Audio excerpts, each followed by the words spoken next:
So, in honour of The Amazing Spider-Man, I reviewed all three Sam Raimi Spider-Man films before I reviewed The Amazing Spider-Man. So I'm going to be doing the same for Batman, except, since The Dark Knight Rises is coming out on the 20th of July, which is this Friday, or at least at the time this video is going to be uploaded, The Dark Knight Rises will be released on the Friday. But I'm not going to be reviewing all Batman films. I'm just going to be reviewing the Christopher Nolan trilogy. I have seen Tim Burton's two Batman films and then the other two Batman films, Batman Forever and Batman and Robin. I've seen them all. I've seen all of them except for the TV movie with Adam West. That's the only one I haven't seen. But I'm not going to be reviewing the first four because I want to get these videos up before The Dark Knight Rises. I will be going to the first ever showing of The Dark Knight Rises, which is on the Friday here in the UK, of course. And if I do review all of the Batman films, I don't think I could get all the videos up in time. So I'm just sticking with the two Christopher Nolan films. So Batman Begins. Who doesn't know the story for this by now? As a kid, Bruce Wayne's parents were killed. He's disgusted with society and, all of the criminals, the gangsters, the mob. So he suits up into this Batman persona as a superhero to take the mob down. He wants to fight crime. There we go, he becomes Batman to do this. So Batman Begins. I do like this movie. I really like this movie. I think it's a great movie. Well, most people do. I mean, that's like general opinion, I guess. As for whether or not it's better than Tim Burton's Batman, I would definitely say so. I don't have to hesitate. I certainly think this is better than Tim Burton's Batman. Tim Burton, I do like Tim Burton's Batman. Yes, I think it's a great film, but this is like a whole new level, if you ask me. I know, some people are split. I guess it's just what you prefer. I prefer Batman Begins. I think it's much better than Tim Burton's Batman. While Tim Burton's Batman, it's got the typical Tim Burton style to it, which is just really gothic. Some of it just doesn't make sense. That's just what Tim Burton does with his films. He just throws like his own kind of style into it. A lot of things into the films which just don't make sense.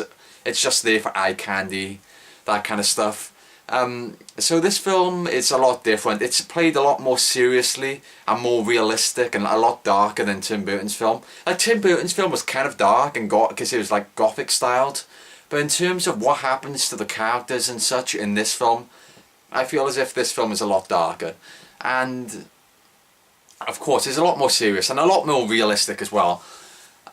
So with this film, I feel as if Christian Bale was far superior to Michael Keaton. A lot of people praise Michael Keaton in Tim Burton's Batman and Batman Returns, but I don't really see what the big fuss is about. I don't see what the big deal is. As far as I'm concerned, Michael Keaton, he was fine. Like, I bought him as Batman, but as far as I'm concerned, he didn't really play the role spectacularly or anything. Like, anybody could play the role the same way he did.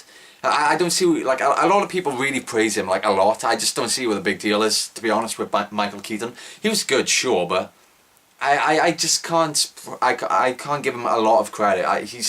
He does do a good job as Batman, but he's nothing special as far as I'm concerned. Yeah, so Christian Bale, I feel as if he's far better as Batman in terms of acting. Batman being portrayed as a character, I felt as if is done a lot better in this film. In Tim Burton's Batman, we begin with Batman as Batman. When we begin, Bruce Wayne is already Batman and he attacks the Joker in the warehouse, well, as Jack. He attacks Jack in the warehouse. Well, Jack Nicholson. I think the Joker is called Jack in Tim Burton's Batman, I can't remember. I think it is.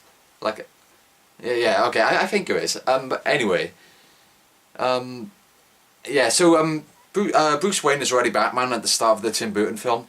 As opposed to Batman Begins, which is, well, hence the title, Batman Begins, we get to see the beginning of Batman. When we begin the movie, Bruce Wayne is just Bruce Wayne, he's not Batman yet. It takes about 30 or 40 minutes before he does actually get into his Batman suit. The first 30 or 40 minutes of the movie are telling his life and explaining how he acquires all of these skills, like these combat skills and the gadgets, that sort of stuff. So the first 30 or 40 minutes of the movie is his origin story. I haven't read the comics. As I always say, I just don't read comic books. So I haven't read the comics for this either. So for example, if I was a comic book reader, I might expect certain things from Batman's origin story, or I might expect certain things from certain villains or characters. So my opinion will not be influenced, in case you were wondering whether or not I have read the comic books. So I haven't read the comic books, so my opinion would not be is not influenced by the comic books. I'll just say that. So having said that, I have no idea if this origin story is true to the comic books. So I'm not sure if I should give him the writers and Christopher Nolan credit for coming up with the story.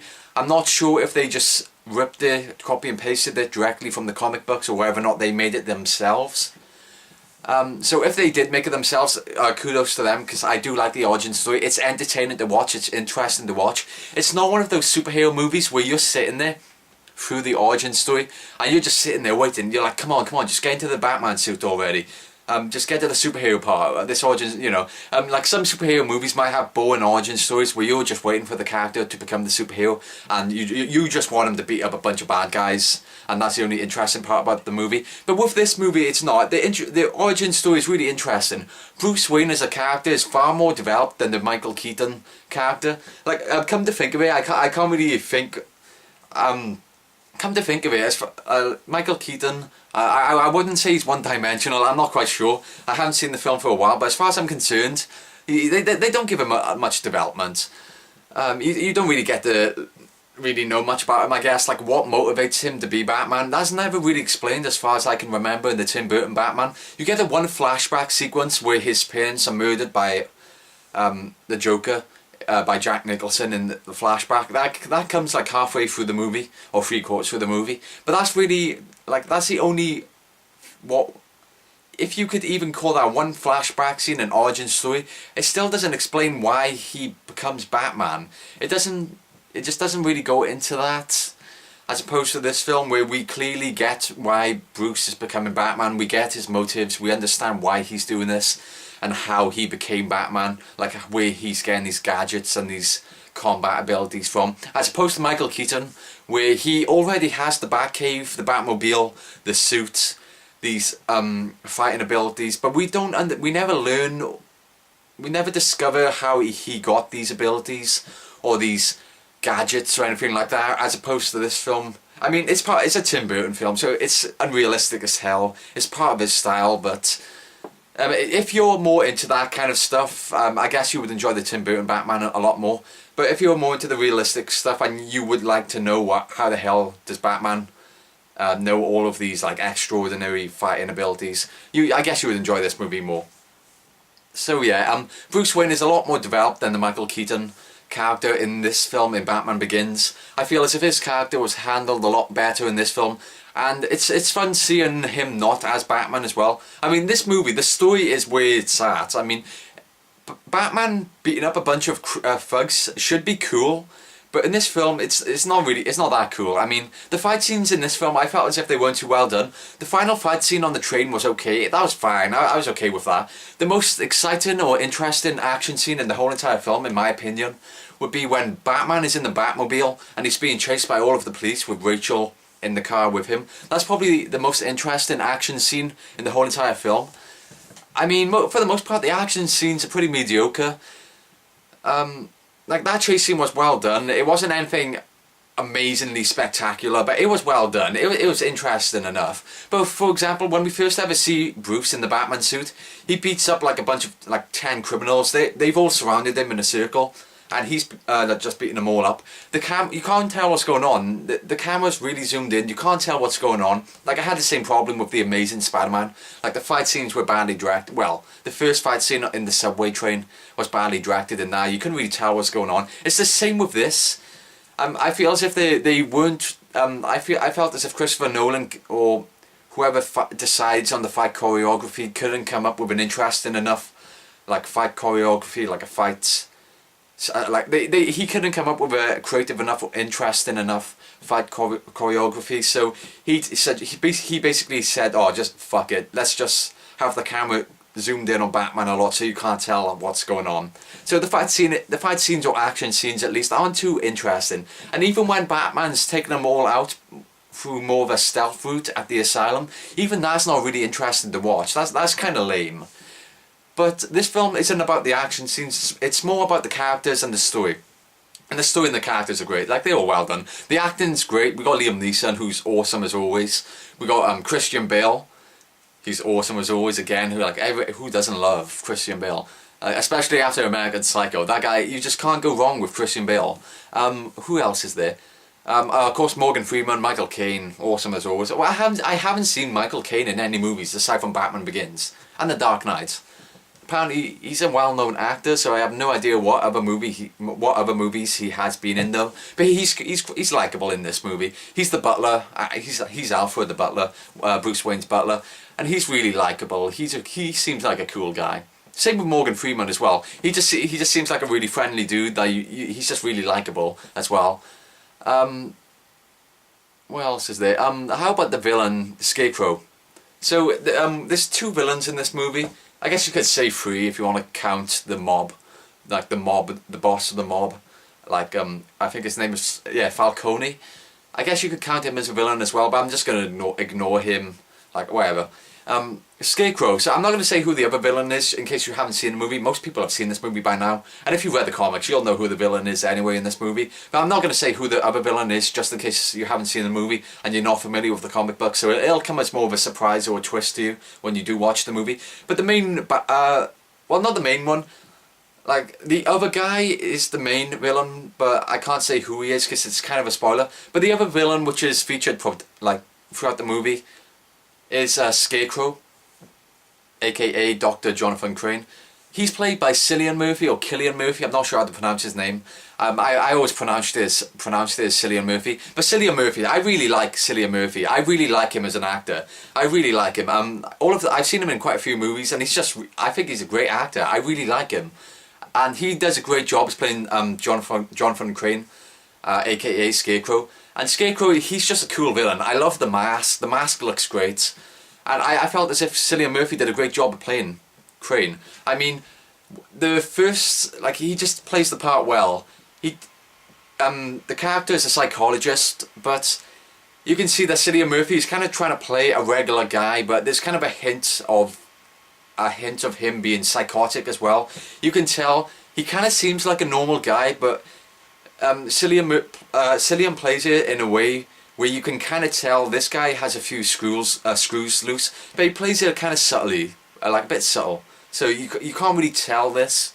Like you just hints at it in his performance, and of course when he puts on the mask, he's clearly just batshit crazy. A good example of this is kind of how he kind of smiles. He has this massive smile going across his face when he opens up his suitcase to bring out the mask. When that scene, by the way, where he puts the mask on for the first time, it's great. Like the suspense and how they distort his voice when he activates the fear gas and everything. It's great, and it's a great shock moment. Like it's a great jump scene where his voice suddenly becomes distorted, and his victim is affected by the fear gas. I felt as if that was just great. And another great example is when he's kind of sitting there, he takes off his glasses and he's like, "Would you like to see my mask?"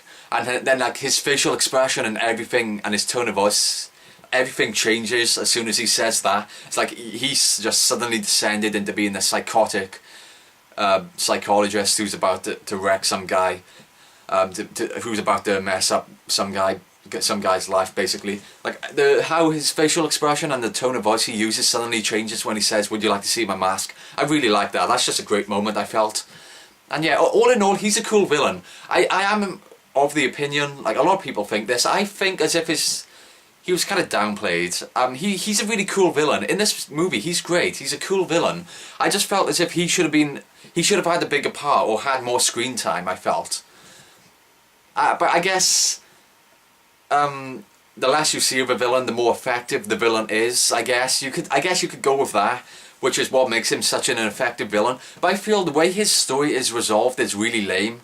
If you've seen the movie, you know what I'm talking about. How his story is resolved at the end, I felt as if it was just really lame, just really yeah. That's one thing. This isn't just down to the less you see of a villain, the more effective it is. The way his story is resolved is just flat out anticlimactic. There's nothing you can say. The way his character is disposed of. It's flat out really anticlimactic, and it's just really lame. There's nothing to it. It's just awful. I did not like how his character was like gotten rid of. It was just so anticlimactic. It's like an embarrassment to the character as well.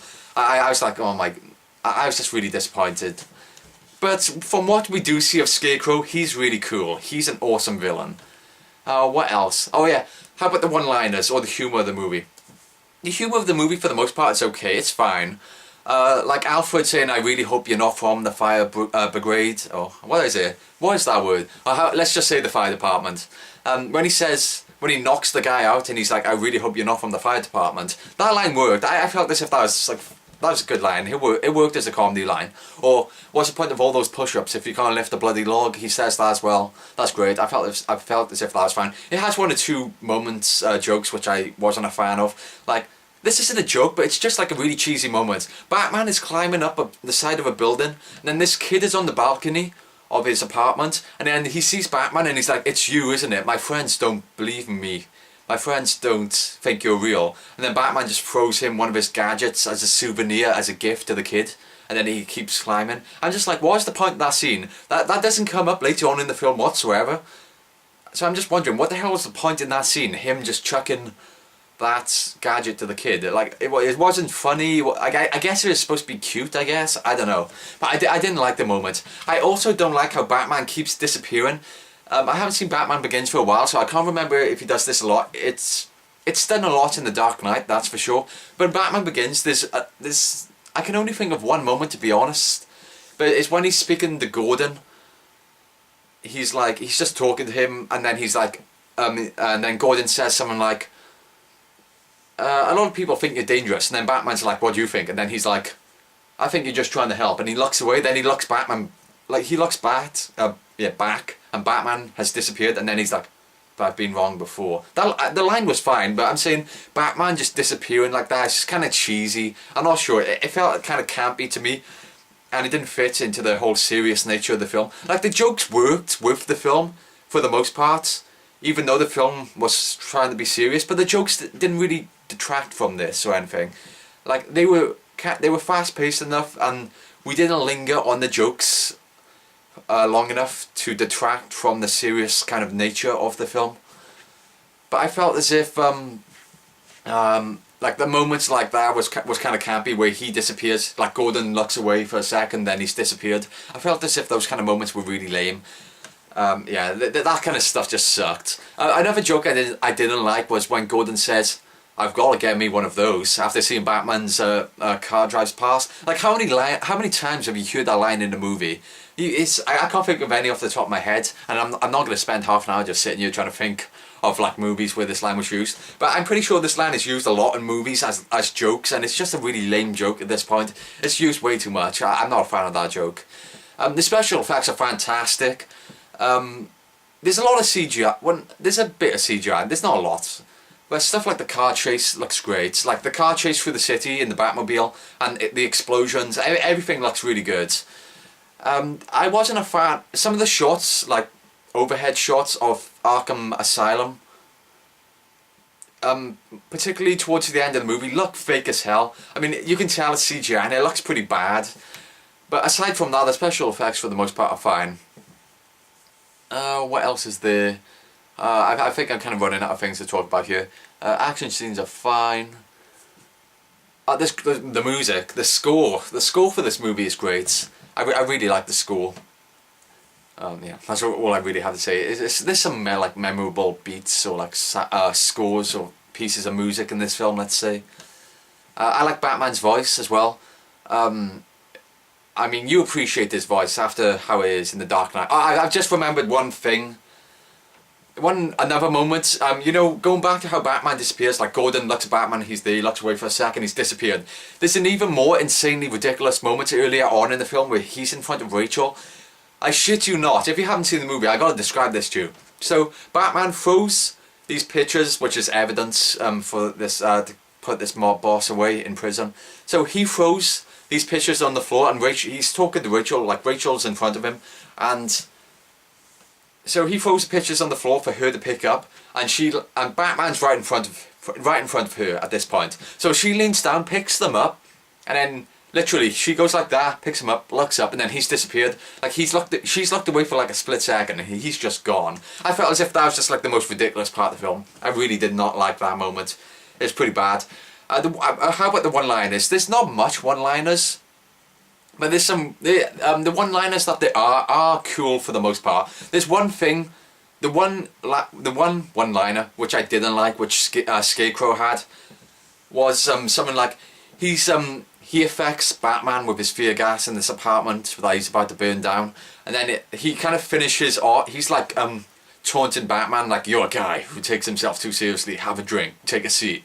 And he's like, you know, throwing alcohol over him or petrol, whatever the hell it was. And then at the end of it, this is the part I didn't like, he says, hey buddy, you need to lighten up. And then he throws a lighter at him and he goes up in flames. That line sucked. I did not like that line.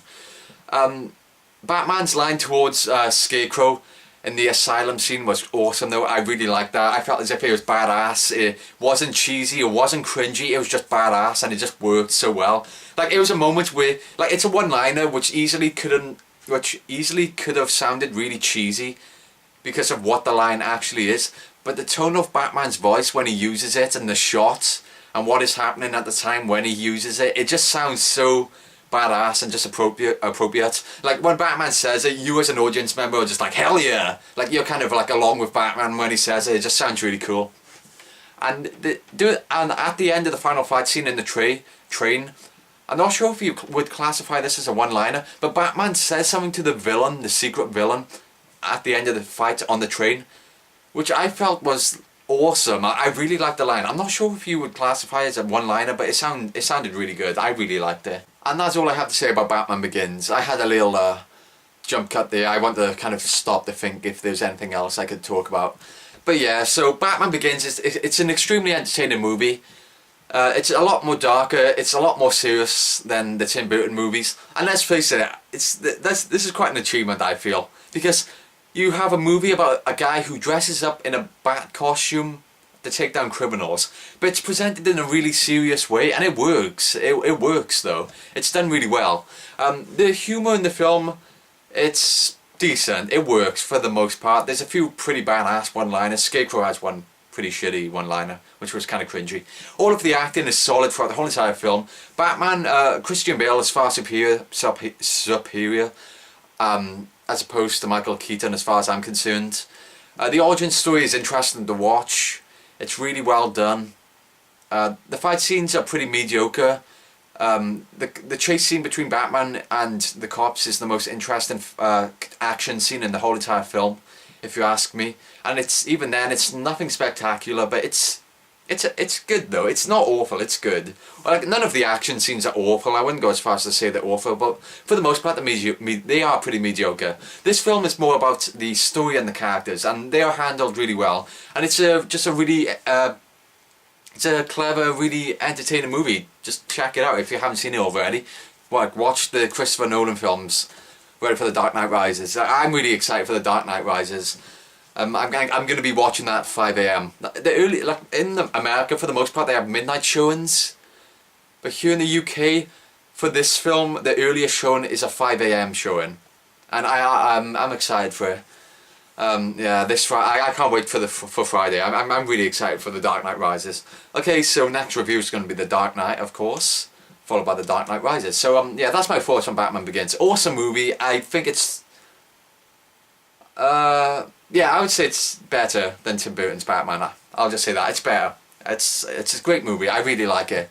And yeah, that's all I have to say. So thanks for watching. See ya.